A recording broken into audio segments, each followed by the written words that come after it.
शहर से कुछ मील दूर स्थित था एक पुराना रेलवे स्टेशन, जिसका नाम था *** विष्णुपुर रेलवे स्टेशन। ये स्टेशन अब वीरान और खंडहर में बदल चुका था। लोग कहते थे कि यहाँ कुछ अजीब घटनाएं घटती रहती हैं। रात के समय कोई भी यहाँ आने की हिम्मत नहीं करता था। एक दिन 4 दोस्त अमित, रोहन, सुमन और प्रिया ने तय किया कि वे स्टेशन की सच्चाई का पता लगाएंगे। वे सभी साहसी थे और उन्हें अजीब और डरावनी जगहों पर जाने का शौक था। उन्होंने अपनी योजना बनाई और रात के समय स्टेशन पर पहुंच गए। रात का समय था और चारों दोस्त टॉर्च की रोशनी में स्टेशन की ओर बढ़ रहे थे। स्टेशन का वातावरण सर्द और भयानक था। हवाएं तेज चल रही थी और चारों ओर केवल सन्नाटा था। जैसे ही वे प्लेटफॉर्म पर पहुंचे, उन्होंने देखा कि पुरानी पटरियों पर जंग लग चुका था और चारों तरफ घास उगाई थी। अमित ने कहा, ये जगह सच में बहुत डरावनी है। चलो अंदर चलते हैं। वे स्टेशन के अंदर घुसे। स्टेशन के कमरे खंडहर में बदल चुके थे और दीवारों पर दरारें पड़ गई थी। उन्होंने एक कमरे का दरवाजा खोला और देखा कि वहां पुराने टिकट और कागज बिखरे पड़े थे। अचानक प्रिया ने एक आवाज सुनी, जो स्पष्ट रूप से किसी के कदमों की आवाज थी।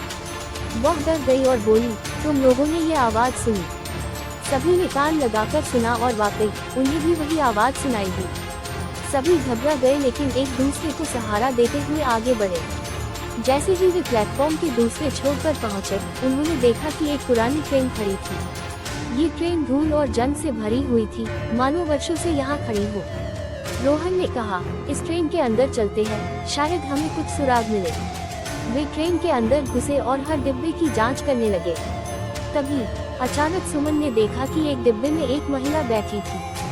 उसकी हालत देखकर लग रहा था कि वह बहुत सालों से यहाँ फंसी हुई है। उसके कपड़े पुराने और फटे हुए थे और उसका चेहरा सफेद और भावशून्य था। सुमन ने डरते हुए पूछा, आप कौन हैं? यहाँ क्या कर रही है? महिला ने सिर उठाया और बोली, मैं इस ट्रेन की आखिरी यात्री हूँ। इस ट्रेन में यात्रा करते समय एक भयानक हादसा हुआ था, जिसमें सभी यात्रियों की मृत्यु हो गई थी। तब से मेरी आत्मा इस स्टेशन पर भटक रही है। चारों दोस्तों के रोंगटे खड़े हो गए। वे समझ गए कि यह महिला कोई सामान्य इंसान नहीं, बल्कि एक आत्मा है। वे जल्दी से ट्रेन से बाहर निकले और स्टेशन छोड़ने की कोशिश करने लगे। जैसे ही वे बाहर जाने लगे, उन्होंने देखा कि स्टेशन के सभी दरवाजे अपने आप बंद हो गए हैं। चारों एक कोने में खड़े होकर प्रार्थना करने लगे। तभी एक जोरदार आवाज आई और दरवाजे अपने आप खुल गए। वे जल्दी से स्टेशन से बाहर निकले और अपने घर की ओर भागे। अगले दिन उन्होंने गांव के बुजुर्गों से इस घटना के बारे में बताया। बुजुर्गों ने कहा कि वह स्टेशन वास्तव में भूतिया है और वहां सचमुच आत्माओं का बसेरा है।